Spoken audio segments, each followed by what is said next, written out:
नमस्कार मंडळी, आज आपण पालक पनीर बनवणार आहोत. सिंपल आपल्या पद्धतीने घरी जे आपण नॉर्मली लंच डिनरमध्ये खाऊ शकतो. तर त्यासाठी मी सर्वात आधी जी पालकची एक जुडी येते, नॉर्मली आपल्याला मिळते मार्केटमध्ये, ती घेतलेली आहे. स्वच्छ अशी नीट करून मिठाच्या पाण्यामध्ये हिला डुबवत ठेवणार आहे 15 मिनिटासाठी. म्हणजे त्याच्यावरती काही एक्स्ट्रा घाण माती लागलेली असेल तर ती निघून जाईल. आणि आता मी थोडंसं चॉपिंग करून घेते. या रेसिपीसाठी खूप काही चॉपिंग करावं लागत नाही. एक मोठ्या आकाराचा कांदा मी बारीक असा कट करून घेते. शक्य होईल तितका बारीक कट करायचा, कारण आपण याला फोडणीमध्ये वापरणार आहोत. तर बघू शकता किती छान असा मी बारीक कट करून घेतला आहे. सोबतच लसूण आहे ती सुद्धा आपल्याला कट करून घ्यायची. ह्या रेसिपीमध्ये ठेचून लसूण आहे ती वापरायची नाही, कट करूनच वापरायची. तर आता चॉपिंग आपलं झालेलं आहे. तर एका मोठ्या भांड्यामध्ये मी एक तांब्याभर पाणी घेतलं आहे. याच्यामध्ये आपल्याला सिंपली पालकची जी पानं आहेत ती उकळून घ्यायची आहेत. तर मी ते पाणी गरम करत ठेवलं आणि त्याच्यामध्ये एक चिमूटभर मी साखर घालणार आहे, म्हणजे अर्ध्या चमच्यासारखी साखर. याने काय होतं, आपण जेव्हा पालक पनीरमध्ये पालक शिजवतो तेव्हा त्याचा कलर आहे तो मेंटेन राहतो, अजिबात त्याचा कलर डाऊन होत नाही. यासाठी ही छोटीशी स्टेप करायची. आणि आता मी ते पानं आहेत ती जे मिठाच्या पाण्यातून निथळवून घेते. आणि पुन्हा एकदा आपल्याला स्वच्छ पाण्याखाली यांना धुवून घ्यायचं आहे, कारण यातील मिठाचं प्रमाण आहे ते व्यवस्थित निघून गेलं पाहिजे. 1 ते 2 मिनिटासाठी व्यवस्थित त्यांना निथळवायची. पानं तिकडे निथळत आहेत तोपर्यंत इकडे पाणीसुद्धा छान गरम झालेलं आहे. तर ह्या गरम पाण्यामध्ये आपल्याला ही सगळी पालकची पानं आहेत ती ट्रान्सफर करायची आहेत. आणि वरून चिमट्याच्या किंवा कोणत्याही चमच्याच्या साहाय्याने हलकं प्रेस करायचं, म्हणजे सगळी पानं आहेत ती पाण्यामध्ये छान अशी डुबली गेली पाहिजेत. आणि सोबतच 2 हिरव्या मिरच्या मी इथे घालते. आपल्या तिखटाच्या प्रमाणाने तुम्ही घालू शकता. आणि हे सगळं व्यवस्थित आतमध्ये पाण्यात डुबवायचं आणि झाकण ठेवून आपल्याला 1 ते 2 मिनिटच उकळी काढून घ्यायची. जास्त वेळ जर या पानांना शिजवलं तर ती काळी पडू शकतात, त्यामुळे 1 ते 2 मिनिटच शिजवायची. तोपर्यंत मी ते एका बाउलमध्ये गार पाणी आणि खूप सारे आईस क्यूब घेतलेले आहेत, कारण जेव्हा पानं छान उकळली जातील तेव्हा लगेचच आपल्याला त्या पाण्यामध्ये ह्या पालकला ट्रान्सफर करायचं आहे. म्हणजे जर असंच गरम पाण्यामध्ये आपण ठेवलं तर तरीसुद्धा ती काळी पडू शकतात. खूप काळजीपूर्वक ही स्टेप करायची. बघू शकता 1 ते 2 मिनिट झालेत, पानं छान मऊ झालेत. तर गरम पाण्यातून व्यवस्थित चिमट्याच्या साहाय्याने निथळवायचे आणि लगेचच ह्या गार पाण्यामध्ये यांना घालायचे आहेत. याने याचा कलर छान मेंटेन राहतो, कारण पालक पनीरमध्ये जर पालकचा कलर आहे तो असा काळवंडलेला असला तर डिश बघताना चांगली दिसत नाही. छान असा तो ग्रीन कलर दिसला पाहिजे, म्हणून आपल्याला ह्या सगळ्या स्टेप आहेत त्या काळजीपूर्वक करून घ्यायच्या आहेत. गार पाण्यामध्ये 1 ते 2 मिनिट ठेवायचं, म्हणजे पूर्ण ते व्यवस्थित असं नॉर्मल टेम्परेचरला आलं पाहिजे. आणि लगेचच आपल्याला याला ब्लेंड करायला घ्यायचं आहे. तर ब्लेंड करतानाही आपल्याला पालकची पानं आहेत ती गार पाण्यातून ही व्यवस्थित निथळवून घ्यायची आहेत. म्हणजे पालकची जी पानं आहेत ती स्वतःचं पाणी सोडतात, त्यामुळे व्यवस्थित ती निथळवून घ्यायची, नाही तर पेस्ट आहे ती खूप अशी पातळ होते. तर तसं होऊ नये म्हणून ही काळजी घ्यायची. आणि आपल्याला याला बारीक असं वाटून घ्यायचं आहे, कारण त्याची पेस्ट व्यवस्थित झाली पाहिजे. त्याचे देठ आहेत ते बारीक व्हायला थोडा वेळ लावतात, त्यामुळे 1 ते 2 मिनिट व्यवस्थित मिक्सरमधून फिरवून घ्यायचं. तर बघू शकता किती छान आपली ही पेस्ट तयार झालेली आहे. कलर एकदम छान डार्क ग्रीन राहिलेला आहे, अशीच आपल्याला पाहिजे. तर आता आपण फोडणी द्यायला घेऊया. तर त्यासाठी मी एक मोठी कढई घेतलेली आहे आणि अगदी चमचाभर तेल मी ह्याच्यात घालते. बाहेर हॉटेलमध्ये जेव्हा ही डिश तुम्ही खाता तर त्यामध्ये खूप प्रमाणात तेल किंवा बटरचा वापर केला जातो. ही आपण घरी नॉर्मल लंच डिनरसाठी बनवतोय, तर तेलाचं प्रमाण आपण एकदम नॉर्मल भाज्यांसारखं ठेवायचं आहे.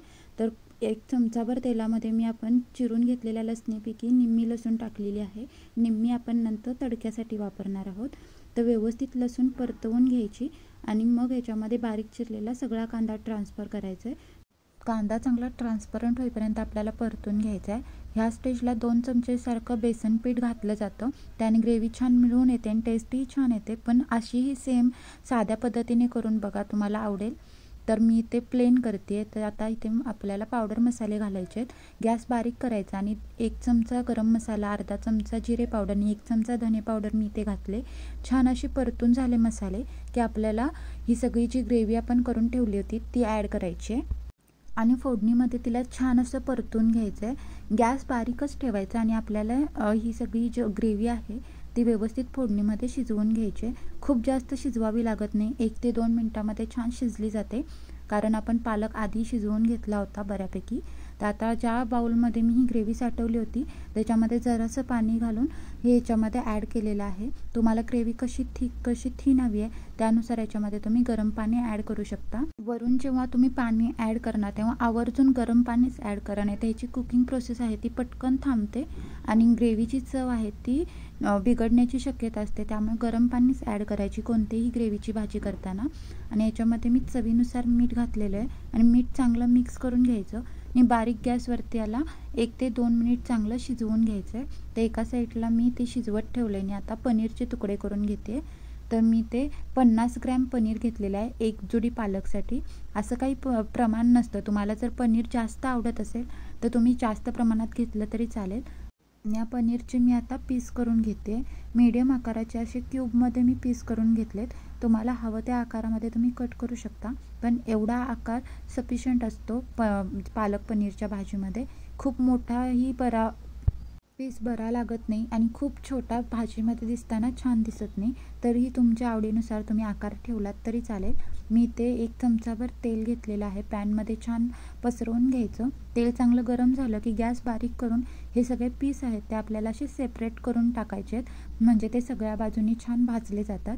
आणि हे खूप जास्त भाजायचे नाहीत. 1 मिनिटभर यांना टॉस करून घ्यायचं आहे, म्हणजे हलका कलर चेंज होईपर्यंत. खूप जास्त आपण यांना ब्राऊन केलं तर ते असे रबरसारखे होतात आणि खाल्ले जात नाहीत.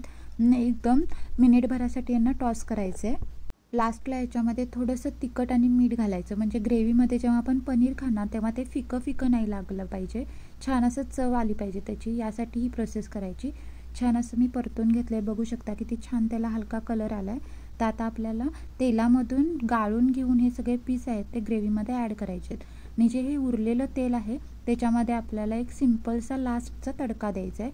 त्याआधी पनीरचे जे हे पीस आहेत ते ग्रेव्हीमध्ये छान मिक्स करून घ्यायचे, म्हणजे ग्रेव्हीचा फ्लेवर मस्त पनीरच्या पीसमध्ये उतरतो आणि ते खाताना छान लागतात. आणि आता आपण तडका देऊन घेऊया. जी आपण लसूण उरवली होती मगाशी फोडणीमध्ये घालताना ती इथे तेलामध्ये घालायची आणि 1 सुकी मिरची घालायची. छान अशी परतून घ्यायची. सुकी मिरचीचा आणि लसणीचा फ्लेवर याच्यामध्ये खूप छान येतो. मिरची छान तेलामध्ये अशी परतली की आपल्याला ही फोडणी आहे ती डिरेक्टली ग्रेव्हीवरती ओतून घ्यायची आणि हलकंसं मिक्स करून घ्यायचं, म्हणजे पूर्ण ग्रेव्हीला ही फोडणी आहे ती छान लागते. आणि लास्टला याच्यामध्ये आपल्याला कस्तुरी मेथी घालायची आहे. पण मी आवर्जून सांगते याच्यामध्ये कस्तुरी मेथी घालताना खूप थोडीशी घालायची. जास्त घातली तर पूर्ण रेसिपी आहे ती कडू होण्याची शक्यता असते. आणि इथे मी फ्रेश क्रीम घातलेली आहे. तुम्ही कोणत्याही ब्रँडची वापरू शकता, पण मी जी दुधावरची साय असते ती फेटून घातली. ही आवर्जून घाला.